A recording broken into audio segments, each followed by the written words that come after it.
कि पहले जब अरविंद केजरीवाल दिल्ली के सीएम बने थे तो कहीं ना कहीं विकास कार्यों को देखकर ही उनको जनता ने चुना था, जिसमें आप फ्री पानी, बिजली और तमाम ऐसे शिक्षा ऐसे मुद्दे थे जहां पर अरविंद केजरीवाल ने उसको भुनाने की कोशिश की और जनता ने भी उनको जमकर वोट दिया। लेकिन इस बार का जो सिनेरियो है काफी अलग नजर आता है। इस बार वो इस प्रकार का है कि 26 जून तक अरविंद केजरीवाल की आप देखें जो उनकी सुनवाई है वो टाल दी गई है। हाईकोर्ट का कल फैसला आ सकता है, ऐसा सुप्रीम कोर्ट का कहना है। वही सुप्रीम कोर्ट ने हाईकोर्ट को भी देखिए फटकार लगाई है। उनका साफ तौर पे कहना है कि ऐसे मामलों को हाईकोर्ट आखिर क्यों रोक के रख रहा है, ऐसे मामलों पर क्यों आखिर फैसला सुरक्षित रख रहा है। ये बहुत बड़ा सवाल सुप्रीम कोर्ट ने हाईकोर्ट पर उठाया है। नमस्कार, मैं हूं माही सिंह और आप देख रहे हैं नेक्स्ट 9 न्यूज। आज आपका बहुत बहुत स्वागत है हमारे खास प्रोग्राम देश की हकीकत में। आज बात करने वाले हैं अरविंद केजरीवाल की। अरविंद केजरीवाल लगातार जेल से बाहर आने के लिए पूरी जद्दोजहद लगाते हुए नजर आ रहे हैं, लेकिन पहले राउजवन्य कोर्ट से उनको राहत तो मिल जाती है, फिर वो ईडी हाई कोर्ट का रुख करने के लिए उनको मजबूर कर देती है और फिर वो हाई कोर्ट जाते हैं। हाई कोर्ट पे उनकी याचिका पर स्टे लगा दिया जाता है। अब उसके लिए फिर केजरीवाल सुप्रीम कोर्ट का रुख करते हैं। अब सुप्रीम कोर्ट ने भी उनको बड़ा झटका दे दिया है। 26 जून तक उनकी याचिका पर अब कहीं ना कहीं विचार होगा, उसके बाद वो अपना फैसला सुनाएगी, क्योंकि सुप्रीम कोर्ट चाहती है कि जो हाई कोर्ट में फैसले पर स्टे लगा है, जो विचार हाई कोर्ट कर रही है, उसका फैसला, उसका नतीजा आने दिया जाए, फिर उसके बाद सुप्रीम कोर्ट अपना कोई फैसला सुनाएगी। अब ऐसे में देखना बेहद दिलचस्प होगा कि क्या अरविंद केजरीवाल लगातार जिस तरीके से जेल से बाहर आना चाहते हैं, आतिशी धरने पर बैठी है, जल संकट का मामला उनकी पार्टी के ऊपर, लगातार जो महिलाओं को 1000 रुपए देने का मामला सामने आया, ऐसे में लोकसभा सीटों में 7 सीटों पर हार, कहीं ना कहीं अरविंद केजरीवाल की जो मुसीबतें हैं वो कम होने का नाम नहीं ले रही। अब ऐसे में आने वाले दिनों में किस तरीके से अरविंद केजरीवाल रणनीति बनाते हुए नजर आएंगे? क्या दिल्ली के विधानसभा चुनाव में इस बार अरविंद केजरीवाल को फिर से झटका लग जाएगा, या फिर अपनी रणनीति और सुप्रीम कोर्ट के फैसले से वो इस पारी को बदलते हुए नजर आएंगे और भारतीय जनता पार्टी और ईडी को भी मात दे सकते हैं? आज इन्हीं सब बातों पर चर्चा करेंगे और जानेंगे कि क्या रुख रहने वाला है आने वाले दिनों में अरविंद केजरीवाल का। हमारे साथ आश्रुति मौजूद है, इनसे जानेंगे। आश्रुति, क्या कुछ लगता है कि अरविंद केजरीवाल दिल्ली में किस तरीके से अपनी पार्टी का जनाधार बचाएंगे? क्योंकि आप देखिए जिस तरीके से आतिशी धरने पर बैठी है 3 दिन से बिना कुछ खाए पिए, और वहीं पर अरविंद केजरीवाल को हाई कोर्ट से झटका लगना, फिर सुप्रीम कोर्ट से कहीं ना कहीं उनके फैसले पर किसी भी तरीके की कोई क्लियरिटी नहीं देना। तो क्या लगता है कि आने वाले दिनों में किस तरीके से अरविंद केजरीवाल की मुसीबतें बढ़ने वाली हैं? देखिए, पहली बात तो ये, अरविंद केजरीवाल का मामला अब इतना ज्यादा लंबा खिंच चुका है, तुरंत जमानत की वो लगातार मांग तो कर रहे हैं, लेकिन उनको जमानत आप देखिए ना हाई कोर्ट दे रहा है ना सुप्रीम कोर्ट दे रहा है। मामला कुछ इस तरह से देखिए दोबारा शुरू हुआ जब उन्होंने तुरंत जमानत के लिए अपील डाली राउज एवेन्यू कोर्ट में, तो राउज एवेन्यू कोर्ट ने वो अपील कहीं ना कहीं उस पर हामी भर दी और उसको, लेकिन ईडी को आप देखिए कहीं ना कहीं ये बात मंजूर ना थी, क्योंकि ईडी शुरुआत से लगातार कोशिश इसी यही कर रहा है कि अरविंद केजरीवाल का सुपड़ा साफ करा जाए, दिल्ली से आम आदमी पार्टी का सुपड़ा साफ करा जाए। ईडी ने उनके खिलाफ दलील डाली हाईकोर्ट में, हाईकोर्ट ने उनकी रिहाई पर स्टे लगा दिया, क्योंकि आप देखिए 1 लाख की जमा राशि जिस पर अरविंद केजरीवाल ने खुद हामी भर दी थी, आम आदमी पार्टी ने हामी भर दी थी, बकायदा दस्तखत हो चुके थे, लेकिन उसके बावजूद भी ईडी को यह बात नहीं रास आई, ईडी को यह मुद्दा रास नहीं आया, क्योंकि अरविंद केजरीवाल अगर तुरंत जमानत पर बाहर आ जाते तो जब तक उन्हें आरोपी नहीं बनाया जाता तब तक वो जेल नहीं जा सकते थे, यानी तिहाड़ जेल का रास्ता अरविंद केजरीवाल के लिए फिर बंद हो जाता आरोपी बनने के रास्ते तक। लेकिन आप देखिए हाईकोर्ट ने जिस हिसाब से अब स्टे लगा दिया अरविंद केजरीवाल की रिहाई पर, जिसके बाद अरविंद केजरीवाल ने सुप्रीम कोर्ट का दरवाजा खटखटाया, लेकिन अब सुप्रीम कोर्ट की ओर से देखिए अब जो बयान आया है वो इस प्रकार का है कि 26 जून तक अरविंद केजरीवाल की आप देखिए जो उनकी सुनवाई है वो टाल दी गई है। हाईकोर्ट का कल फैसला आ सकता है, ऐसा सुप्रीम कोर्ट का कहना है। वही सुप्रीम कोर्ट ने हाईकोर्ट को भी देखिए फटकार लगाई है। उनका साफ तौर पे कहना है कि ऐसे मामलों को हाईकोर्ट आखिर क्यों रोक के रख रहा है, ऐसे मामलों पर क्यों आखिर फैसला सुरक्षित रख रहा है। ये बहुत बड़ा सवाल सुप्रीम कोर्ट ने हाईकोर्ट पर उठाया है, क्योंकि क्या ईडी जो है वो इस प्रकार के कोई ऐसे सबूत हाईकोर्ट में पेश कर रही है जिन सबूतों के आधार पर हाईकोर्ट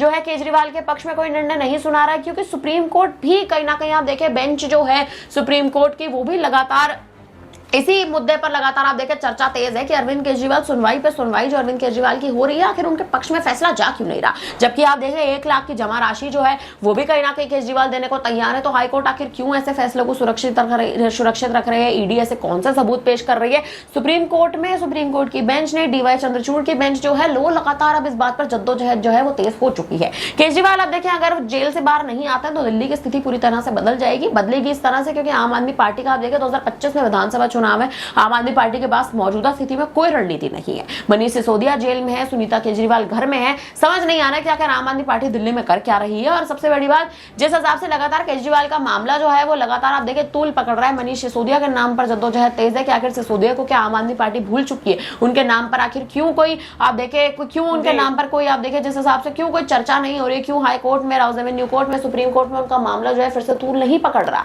अरविंद केजरीवाल के मामले पर लगातार चर्चा है, क्यों? क्योंकि वो मुख्यमंत्री हैं दिल्ली के।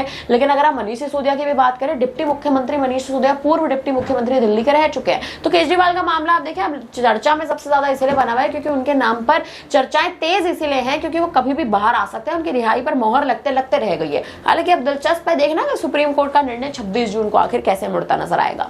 जी बिल्कुल, अब ऐसे में देखना बेहद दिलचस्प होगा। लेकिन अगर इसके साथ ही देखा जाए तो आम आदमी पार्टी की जो मुश्किलें हैं वो लगातार बढ़ रही हैं। आतिशी धरने पर बैठी हैं और वहीं संजय सिंह उनको पूरा सपोर्ट करते हुए नजर आ रहे हैं। लगातार ईडी के ऊपर और भारतीय जनता पार्टी के ऊपर हमलावर है। तो ऐसे में श्रुति अगर देखा जाए तो फिर जो पार्टी भ्रष्टाचार के खिलाफ खड़ी हुई थी, आज वही पार्टी, उसके पार्टी के बड़े बड़े नेता तिहाड़ जेल में बंद है। तो किस तरीके से आने वाली जो मतलब चुनाव है उसमें जनता अब ये सब मुद्दों को भी ध्यान में रखकर वोट देगी? क्योंकि इसके पहले जब अरविंद केजरीवाल दिल्ली के सीएम बने थे तो कहीं ना कहीं विकास कार्यों को देखकर ही उनको जनता ने चुना था, जिसमें आप फ्री पानी, बिजली और तमाम ऐसे शिक्षा, ऐसे मुद्दे थे जहां पर अरविंद केजरीवाल ने उसको भुनाने की कोशिश की और जनता ने भी उनको जमकर वोट दिया। लेकिन इस बार का जो सिनेरियो है काफी अलग नजर आता है। इस बार ही जेल का जवाब वोट से वो जरूर मांगते हैं लेकिन जनता को रास नहीं आता है।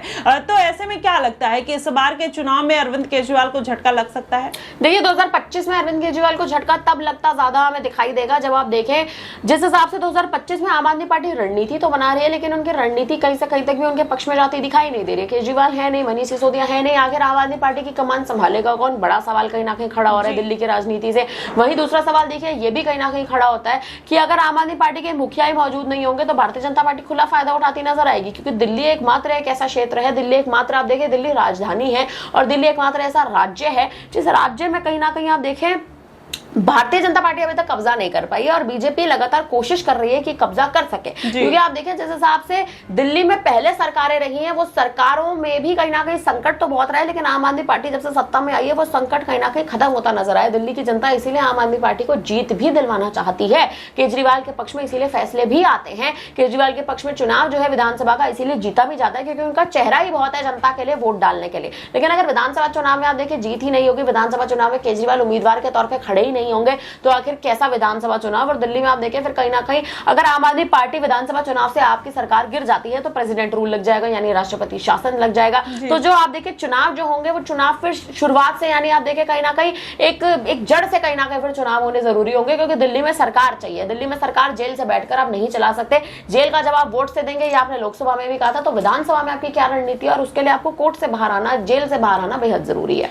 जी वाकई में। लेकिन ऐसे में श्रुति अगर देखा जाए ये पूरा जो मामला है, अगर अरविंद केजरीवाल यहाँ पर जेल से बाहर नहीं आते हैं और वो क्या किसी और पार्टी के साथ विधानसभा चुनाव में गठबंधन कर सकते हैं? जैसे आजाद हैं वो चाहते हैं अगर रुख करना दिल्ली की तरफ से और अरविंद केजरीवाल की जो हालात है अगर ऐसे ही बने रहते हैं तो जाहिर तौर पर उनको किसी पार्टी का सहारा लेना पड़ेगा जिस तरीके से इस बार उन्होंने कांग्रेस का लिया। तो ऐसे में अगर आजाद, मायावती या फिर कोई और भी पार्टी दिल्ली का रुख करती है, अखिलेश यादव करते हैं, तो किस तरीके से अरविंद केजरीवाल उसको टैकल कर सकते हैं? देखिए मुझे ऐसा लगता है गठबंधन तो अरविंद केजरीवाल नहीं करेंगे। गठबंधन करना होता तो कांग्रेस के साथ गठबंधन क्यों तोड़ते, सवाल ये भी उठता है। तो लोकसभा चुनाव के बाद अगर गठबंधन टूटा है तो आम आदमी पार्टी जानती है कि लोकसभा चुनाव में करारी हार हो चुकी है, विधानसभा में करारी हार वो देखना नहीं चाहते। कांग्रेस के साथ गठबंधन करके भी आप देखिए उन्हें कोई फायदा मिला नहीं। कन्हैया कुमार की सीट पर बुरी तरह से हार, तमाम उन सीटों पर हार जिन सीटों पर कांग्रेस ने प्रत्याशियों को उतारा था। दिल्ली में वर्चस्व कांग्रेस जमाना चाहती है पर जमा नहीं पा रही है, चाहे फिर आम आदमी पार्टी का पॉलिटिकल प्रेशर हो या फिर केंद्र का प्रेशर हो, जो भी तमाम मुद्दे हो। लेकिन गठबंधन टूटा है तो मुझे नहीं लगता आम आदमी पार्टी दोबारा गठबंधन करेगी। जी बिल्कुल। अब ऐसे में देखना दिलचस्प होगा कि क्या आम आदमी पार्टी फिर से गठबंधन करती है या फिर अरविंद केजरीवाल अगर जेल से बाहर आ जाते हैं तो पार्टी की कमान खुद ही संभालते हुए नजर आएंगे। ऐसे में अब लोकसभा चुनाव में उनको 21 दिन की मोहलत तो मिल जाती है। क्या इस विधानसभा चुनाव में अगर ऐसा होता है तो क्या 21 दिन की मोहलत या फिर अगर 1 महीने की भी मिलेगी तो क्या उनके लिए काफी होगा? पार्टी का जनाधार बचाने के लिए काफी होगा? ऐसे में अरविंद केजरीवाल का जेल से बाहर आना बेहद जरूरी है, नहीं तो जाहिर तौर पर उनको किसी गठबंधन का साथ लेना पड़ेगा, फिर जनता में भी बिखराव देखने को मिल सकता है। फिलहाल देखना दिलचस्प होगा अरविंद केजरीवाल जेल से बाहर आएंगे या नहीं का इंतजार रहेगा। फिलहाल आपको क्या कुछ लगता है आप हमें कमेंट बॉक्स में जरूर बताइएगा। फिलहाल के लिए बस इतना ही। देश और दुनिया की तमाम खबरों के लिए हमारे साथ बने रहिएगा नेक्स्ट 9 न्यूज पर।